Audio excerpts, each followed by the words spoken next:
যাই রে ডুবিয়ে সে ধরা হাল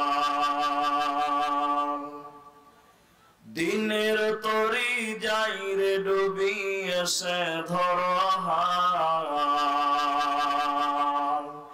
এসো যুবক এসো সেবক এসো মায়ের লাল এসো যুবক এসো সেবক এসো মায়ের লাল দিনের তরি যাই রে ডুবিয়ে সে ধরা হাল এসো যুবক এসো সেবক এসো মায়ের লাল এসো যুবক এসো সেবক এসো মায়ের লাল আজ মুসলমানকে যাই না চেনা তার কাটিং শাটিং এ আজ মুসলমানকে যাই না চেনা তার কাটিং শাটিং এ হালাল ফেলে মেতেছে সব মদারা ভিঙে জাতি কুল সবেদের হাতে হলো রে পয়মাল এসো যুবক এসো সেবক এসো মায়ের লাল এসো যুবক এসো সেবক এসো মায়ের লাল আজ পূবের দেশে ঘর বেদেশে পশ্চিমী সভ্যতা তাই নাদানেরা খুব মেতেছে করাতে ভদ্রতা বুঝলি না রে বুঝবি রে তো এটা ইমান ধ্বংসের ফল এসো যুবক এসো সেবক এসো মায়ের লাল এসো যুবক এসো সেবক এসো মায়ের লাল আজ মায়ের জাতি নারীরা আজ বিকাই যে বাজারে আজ মায়ের জাতি নারীরা আজ বিকাই যে বাজারে পেটের দায় ইজ্জত হাতে ঘুরছে দাঁড়ে দাঁড়ে লোকে টাকার লোভ দেখিয়ে করছে না যে হাল এসো যুবক এসো সেবক এসো মায়ের লাল এসো যুবক এসো সেবক এসো মায়ের লাল দিনের তরি যাই রে ডুবিয়ে সে ধরা হাল এসো যুবক এসো সেবক এসো মায়ের লাল এসো যুবক এসো সেবক এসো মায়ের লাল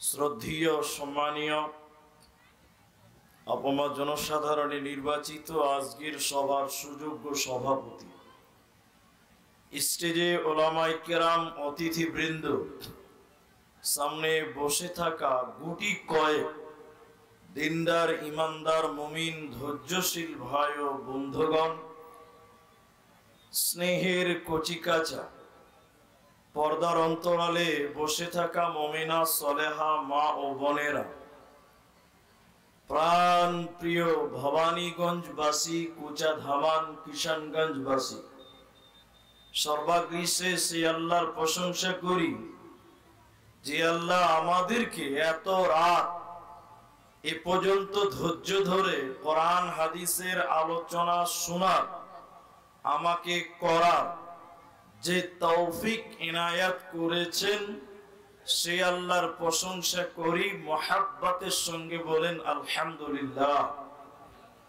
দরুদ ও সালাম বর্ষিত হোক সরকারে কায়নাত তাজদারে মাদানী নবী কুল শিরোমণি ইমামুল আম্বিয়া খাতামুন নবীন নবী মক্কি নবী মাদানী নবী বাসির নবী নাজির নবী আহমদ নবী মুহাম্মদুর রাসূলুল্লাহ সাল্লাল্লাহু আলাইহি ওয়াসাল্লাম আল্লাহুম্মা আমিন আল্লাহুম্মা সাল্লি আলাইহি আল্লাহুম্মা বারিক আলাইহি মোহতারাম ভাই ও আজিজ ও বুজুর্গ দোস্ত আমি কোরআনুল কারীমের তিন জায়গা থেকে তিনটি আয়াত হাদিসে নববী থেকে সহিহ বুখারী থেকে 660 নম্বর হাদিস আপনাদের সামনে পাঠ করেছি আপনাদের ধৈর্য আমার বক্তব্য আজকে আলোচনা কি করব আমি জানি না, তবে আপনাদের ধৈর্য আর আমার বক্তব্য, আপনারা যতক্ষণ থাকবেন ততক্ষণ আমি হয়তো আলোচনা করব। আর আপনারা যদি চলে যান, এমনিতেই চলে গেছে 90% মানুষ, যে কজন আছেন যতক্ষণ আপনারা থাকবেন ততক্ষণ আপনাদের সামনে কিছু আলোচনা করব, খুব শর্টে করব ইনশাআল্লাহুল আজিজ। আলাইহি তাওয়াক্কালতু ওয়া ইলাইহি উনীব। আয়াতগুলো পড়েছি দাওয়াতের ব্যাপারে, তবে দাওয়াত সম্পর্কে বক্তব্য রাখবো না। মনস্থ করেছিলাম কিন্তু চেঞ্জ করলাম। আমি আজকে কি বিষয়ে বক্তব্য রাখবো আপনাকে 5 মিনিট পর বলছি। 5 মিনিট খালি একটু ধৈর্য ধরুন, ঠিক বুঝতে পারবেন যে আমি আজকে কি বলতে চাইছি আপনাদেরকে। মানুষের জীবনে, আমাদের জীবনে দুটি বড় লক্ষ্য। ভাই মাইকম্যান কি আপনি কি করেন? আপনাদেরকে এই কথাটা আমি বলতে চাইছি যে প্রতিটি মানুষের জিন্দেগিতে দুটি লক্ষ্য, দুটি উদ্দেশ্য, দুটি টার্গেট আছে। এক, আমি মরার পর জান্নাত যেতে চাই আর জাহান্নাম থেকে বাঁচতে চাই। এটা আমাদের জীবনের প্রতিটি মুমিনের দিলের কথা, আকাঙ্ক্ষা বা তামান্না।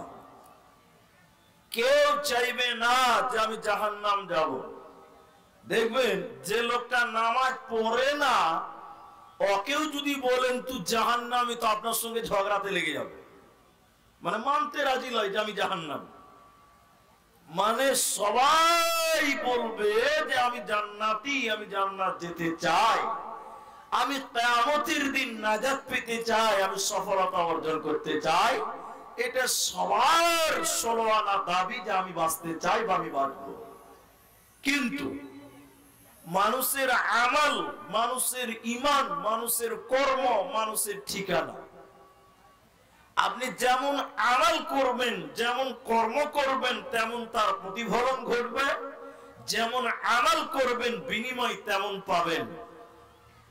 তো বিশ্ব নবী মুহাম্মদুর রাসূলুল্লাহ সাল্লাল্লাহু আলাইহি ওয়াসাল্লাম বলেছেন, কিয়ামতের দিন মানুষেরা, এই যে পৃথিবীতে মানুষদের বিভিন্ন শ্রেণী, বিভিন্ন ভাগ, বিভিন্ন গ্রুপ, বিভিন্ন ডিজাইন, বিভিন্ন কর্ম, তো কিয়ামতের দিন মানুষদের এই রকম করে group group group group group group করে দাঁড় করানো হবে। মানুষেরা দল দল দল দল থাকবে, গ্রুপ গ্রুপ হয়ে থাকবে। প্রথমে যারা বেঈমান, নামাজ পড়তো না, আল্লাহর বিধান মানত না, ওরাও যখন ইসরাফিল দ্বিতীয় সিংহা ফুৎকার দিবে, কিয়ামতের দিন নামাজীদের লাইনে দাঁড় হবে, ঈমানদারদের সঙ্গে কিয়ামতের দিন মিলে যাবে, দাঁড়িয়ে যাবে।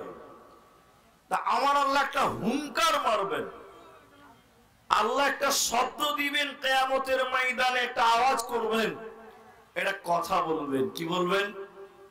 ওয়ান্তাজুল ইয়াউম আইয়ুহাল মুজরিমুন, হে মুজরিমের দল, বেনামাজির দল, বেপরদা মহিলার দল, হে ফাসিক ফুজ্জারেরা, তোমরা আজকে আলাদা হয়ে যাও, পৃথক হয়ে যাও, ভাগ হয়ে যাও। আজকে তোমরা মুমিনদের সঙ্গে থাকতে পারবে না। এই জন্য আল্লাহ সেদিন বলবেন, অন্তাজুল ইয়াউমা আইয়ুহাল মুজরিমুন, হে মুজরিম, বেনামাজি, বেপরদার লোক, তোমরা আলাদা হও, ভাগ হও, পৃথক হও। আজকে তোমরা কামিয়াবিদের দিকে, সফলতা ব্যক্তিত্বের দিকে, তোমরা ভালো মানুষদের সঙ্গে থাকতে পাবে না। কেন? দুনিয়াতে তোমরা ভালো মানুষ ছিলে না, দুনিয়াতে তোমরা আমল করনি, দুনিয়াতে তোমরা ঈমান আনোনি, এজন্য তোমরা আজকে আলাদা হয়ে যাও। সেদিন মানুষেরা আলাদা হয়ে যাবে। এরপরে রাসূল সাল্লাল্লাহু আলাইহি ওয়াসাল্লাম বলেছেন, তাদেরকে আলাদা করে দেওয়ার পর কিয়ামতের ময়দানে যখন দাঁড় করানো হবে মানুষদেরকে, তখন মানুষদের অবস্থা, সেই মাঠের অবস্থাটা কেমন হবে? এখন এই যে শীতে পানি পড়ছে কুয়াশাতে, আজকে ঠান্ডার দিনে দুপুরবেলা রোদে আমরা একটু বসি, মজা লাগে। ঠান্ডার দিনে রোদটা একটু মিষ্টি লাগে, মানুষ বলে না মিষ্টি লাগে, কিন্তু কেউ খায় নাই তাও মিষ্টি লাগে, মিষ্টি লাগে। কিন্তু গরমের দিনে কেউ রোদে যাবে না, যাবে? যাবে না, চামড়া পুড়ে যাবে। কিন্তু বিবেককে একবার প্রশ্ন করুন, গরমের দিনের রোদের তাপ সহ্য করা যায় না, এত তাপ। একটু বিবেককে বলুন, ভাই সূর্যটা কত উপরে আছে আজকে? পৃথিবী থেকে সূর্যটা কত উপরে আছে? কত হাজার কোটি মাইল উপরে আছে। একবার বিবেচনা করে দেখুন, এত উপরে সূর্য থাকার পরেও আমরা আজকে সূর্যের তাপ সহ্য করতে পারি না। তো নবীজি বলছেন, যেদিন কিয়ামতের দিন পাপিষ্ঠ মানুষগুলোকে আলাদা করে দেওয়া হবে, সেদিন সূর্য এত উপরে থাকবে না, এত উঁচুতে থাকবে না। সূর্য মানুষের মাথার 1 মাইল উপরে আসবে। সুবহানাল্লাহ। সূর্যের তাপে মানুষেরা পুড়ে যাবে, মানুষের মগজগুলো টকবক টকবক করে ফুটতে থাকবে, মানুষেরা ঘামতে থাকবে, মানুষের মগজগুলো তার নাক এবং চোখ দিয়ে বেরিয়ে যাবে। নবীজি বলছেন, সূর্যের এত তাপ মানুষের চামড়া পুড়ে যাবে। হাসরের ময়দান, কিয়ামতের ময়দানটা রোদে পুড়ে তামা পরিণত হয়ে যাবে। ওই গরম তামাতে সেদিন মানুষদেরকে উলঙ্গ করে, ল্যাংটা করে, খাতনা বিহীন নবীজি বলছেন দাঁড় করানো হবে। তাদের পায়ে জুতা থাকবে না, গরম পা, সেই পা গরম তামাতে দাঁড় করে রাখা হবে, পা পুড়ে যাবে। তাদের মাথায় জুতা ছাতা থাকবে না, পরনে জুতা থাকবে না। মানুষেরা সেদিন দৌড়ে বেড়াবে কিয়ামতের ময়দানে। সেদিন আমার আল্লাহ বলবেন, হে বেনামাজের দল, হে মুজরিমের দল, হে বেপরদা মহিলার দল, দুনিয়াতে অনেক দাপট ছিল, অনেক ক্ষমতা ছিল, অনেক পাওয়ার ছিল, আজকের দিনের মালিককে বল, লিমানিল মুলকুল ইয়াউম, আজকের দিনের রাজত্ব কার তুই বল, আজকের দিনের বাদশাহীকে বল, জিনার নাম কাহার, জিনার নাম কাহার। আমি আজকের দিনের মালিক, আমি আল্লাহ, আজকের দিনের বিচারক।